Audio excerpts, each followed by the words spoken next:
I'm Dr. Jeff Nelson with Freedom Healthcare, and I want to tell you a little bit about the backstory of Freedom Healthcare and how it came to be. It kind of goes back to when I was in the Air Force practicing as a family practice doctor, and my background is board certified family practice, and I always prided myself on being a very evidence-based doctor. If the evidence of the studies say this is what we ought to do, this is what I did. And that's a good thing in medicine because we need to stay up to date on all the medicine, all the science behind it, and do what the evidence tells us to do. And there was a point in time where my mom calls me up and she says, "Hey, Jeff, you've got to come listen to this guy lecture about bioidentical hormones." And I said, "Mom, just no, leave me out of your voodoo medicine. I'm a real doctor." But anyway, the Air Force pays for a free trip back to the United States every year to pay for our continuing medical education because we have to keep our licenses up to date.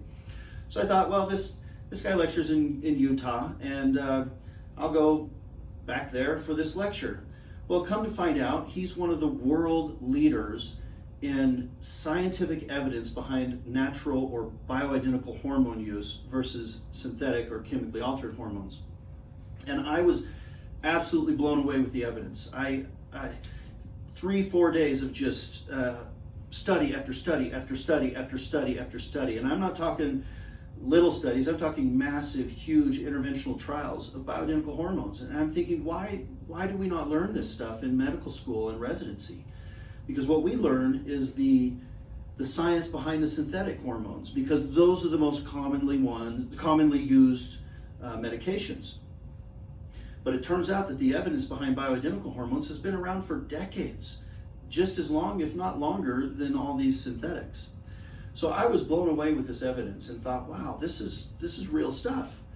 And so when I went back to Germany, I started to treat patients with natural hormones. I would take my postmenopausal women and get them off of Premarin and Provera and switch them to natural estrogen and natural progesterone, and 100% of the time they always felt better.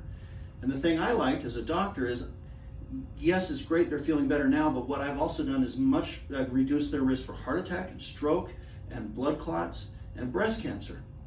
And because the synthetic hormones will have those side effects, but the natural ones that were natural to the human body don't. And every time the patient feels better. Let me give you another example with thyroid.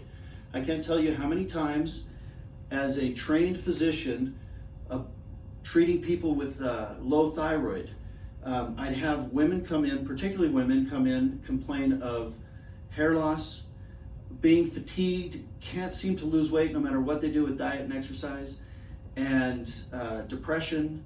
And so they're cold, constipated, tired, and all these symptoms. And in my mind, I'm thinking, this sounds like low thyroid. So I do what I've been trained to do. I check their labs, and the labs say they're normal. And so I come back to them and say, well, it looks like your thyroid's normal, so here's some Prozac for your mood. I don't know, wear a coat because you're cold, and just eat less and exercise more, and go to the dermatologist about your hair. And what I was missing here is that the symptoms themselves were telling me, this lady is low on thyroid. But in medical school and residency, we're taught treat the lab and almost ignore the patient.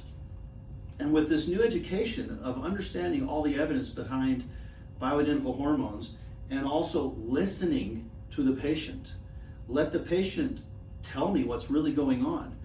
Then I started treating these women with natural thyroid. And I would take their normal labs from low normal up to high normal. And every single time I would solve all the problems. The hair, the weight, the cold, the depression. And I didn't need to give them Prozac, which, by the way, can cause weight gain, which probably isn't going to help their mood, and definitely doesn't help their hair. So anyway, using natural hormones, listening to the patient, using the lab as a guide, not an end-all and be-all, and basically this has helped me to listen to and treat my patients better and improve their health and wellness in natural ways that have no side effects and with natural hormones that are innate to the human body instead of using synthetics.